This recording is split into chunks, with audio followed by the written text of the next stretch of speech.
অনেক অনেক আগের কথা। বহুদূরে ছিল একটা স্বপ্নপুরী, যেখানে পরীরা এসে মানুষের সঙ্গে গল্প করত, পাখিরা মাছেরা কথা বলতো। যেখানে ছিল বৃষ্টি গাছ, যে গাছের নিচে দাঁড়ালেই বৃষ্টি ঝরত আর সঙ্গে মিষ্টি সুবাস ছড়াত।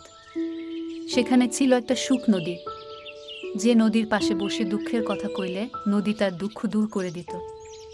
সেই নদীর পাশেই ছিল একটা ছোট্ট গ্রাম। সেই গ্রামে থাকত সিন্ড্রেলা নামের এক ছোট্ট মেয়ে। সবাই ওকে খুব আদর করত, নিজের ঘরে ডেকে খাওয়াত।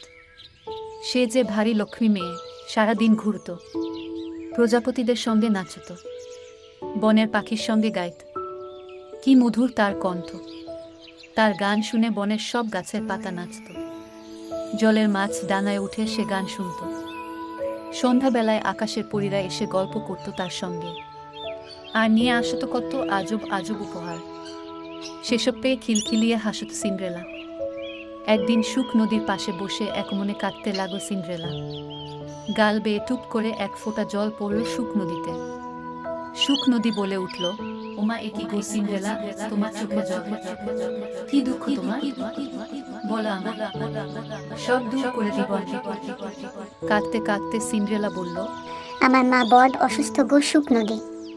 কেউ কইতে পারে না কি হয়েছে তার। ও পাড়ার দিদিমা বলেছে মা নাকি বেশি দিন আর বাঁচবে না।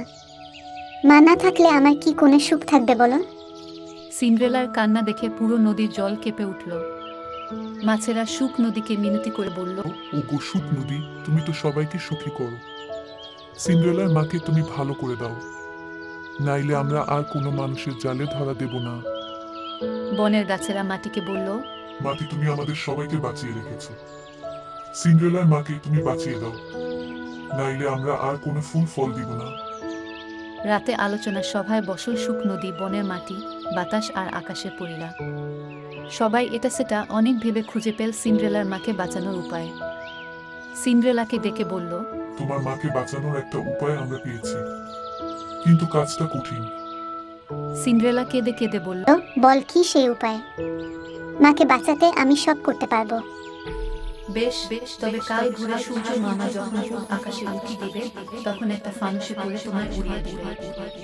সে ফানুস যেখানে গিয়ে পড়বে, সেখানেই মিলবে তোমার মাকে বাঁচানোর উপায়, বলল নদী।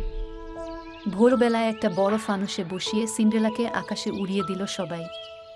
কাদল আকাশের পরী, গ্রামের মানুষ, নদী, গাছ, মাছ সবাই।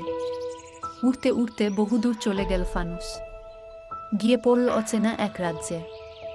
সেখানে ঘাসগুলো ফ্যাকাসে, গাছে নেই কোনো পাতা, নদীতে নেই জল।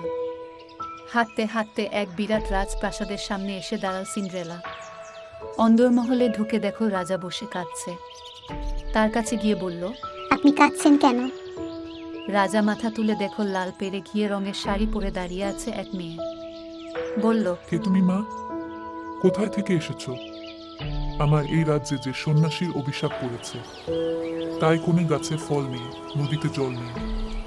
না খেতে পেরে আমার সব প্রজারা মরে যাচ্ছে। আমার একমাত্র নয়নের মণি রাজপুত্র সমর পানির অভাবে মৃত্যুর সঙ্গে পাঞ্জা লড়ছে। আমি পারবো আপনার রাজ্যকে বাঁচাতে। বলল সিন্ড্রেলা। কি বললে মা তুমি? তুমি পারবে? কি করে? কথা দিচ্ছি, যদি তুমি সত্যি আমার রাজ্য, আমার ছেলেকে বাঁচাতে পারো, যা চাও তাই পাবে। বলল রাজা। সিন্ড্রেলা বাইরে বেরিয়ে এলো, এসে গান গাওয়া শুরু করলো। তার গান শুনে ঘাসগুলো সতেজ হয়ে গেল, গাছগুলো পাতায় পাতায় ভরে উঠল, নদী জলে ভরে গেল, সঙ্গে কত মাছ। জল খেয়ে বাঁচল রাজপুত্র সমরের প্রাণ। সমরের সঙ্গে গল্প করতে করতে দুঃখের কথা বলল সিন্ড্রেলা।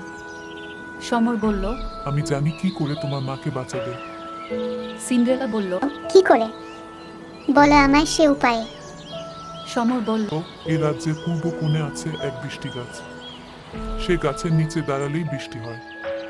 সেই বৃষ্টির জল যদি খাওয়াতে পারো তোমার মাকে, বাঁচবে তিনি। তারপর দুজন মিলে চলে গেল সে বৃষ্টি গাছের কাছে। শিশি ভরে নিল সেই বৃষ্টির জল। তারপর রাজকুমার তার ঘোড়ায় চাপিয়ে সিন্ড্রেলাকে নিয়ে গেল তার মায়ের কাছে। বৃষ্টির জল খেয়ে সুস্থ হয়ে গেল সিন্ড্রেলার মা। কয়েক বছর পর খবর পাঠিয়ে সিন্ড্রেলাকে রাজপুত্রবধূ করে নীল রাজকুমার সমর। গাইস, গল্পটি ভালো লেগে থাকলে লাইক করবেন। এরকম আরও অনেক মজার মজার গল্প শুনতে চাইলে কমেন্ট করবেন এবং আমাদের চ্যানেলটিকে সাবস্ক্রাইব করবেন।